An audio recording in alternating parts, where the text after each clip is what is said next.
If you're going to keep a tool around to use as a defensive implement, you need to know how to use it effectively. Want to take your knowledge beyond the narrated videos? Join us on Active Self-Protection Extra and subscribe for multiple videos every week to help you get better in your defensive skills. Hi everyone, this is John with today's Active Self-Protection lesson out of Greensboro, North Carolina.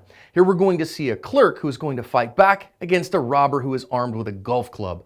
And we're going to learn important lessons about using the tools that you have available to you, but about knowing how to use those tools that you stage for self-defense and also how to use distance effectively if you have a force multiplier. So we see the robber's already at the clerk's desk there, and he's going to go over now and grab this clerk. It's a drive-through liquor store is what this looks like here. And the clerk, he looks like an older gentleman. He's like, oh, okay, fine. But now he grabs a knife, and now it's a standoff. Golf club versus knife, clerk versus armed robber in the goofy luchador mask.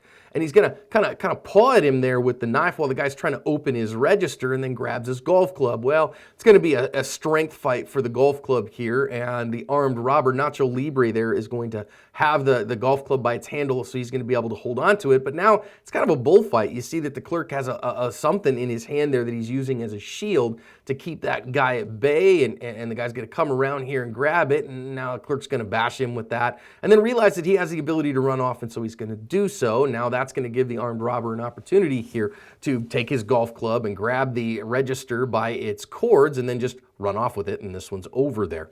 Let's go back and learn about some significant lessons out of this one. First of all, the guy's going to come over and grab our clerk with a golf club. A golf club is a medium range, fairly fast moving tool, but a force multiplier, but really not a deadly one. Now, here's the interesting thing. The clerk picks up a knife, and now you're going to say, wait a minute, what's our standoff here? Well, we've got a guy that's got a club, definitely can hurt. If it hits you right, can be deadly, but a knife, clearly a higher level of force multiplication, but a lot shorter range. So you got to know how to use both of those if you're going to be a defender against either one or use either one. My thing with the clerk here is you notice that he's going to go here and kind of just try to tap the guy with it. He has that knife in his hand, but clearly not the attitude or the plan to use it. If you're going to have a force multiplier that is in your vicinity that you plan to use to defend yourself, you better be ready to use it. And this guy wasn't, and that was definitely seen by the robber. Now, I do love that he does a little bit of the 5Ds here and grabs a hold of this guy's golf club. Now, if he'd have been really after it, could have used that knife to get this guy out of his vicinity, get the club away from him or whatever. But instead,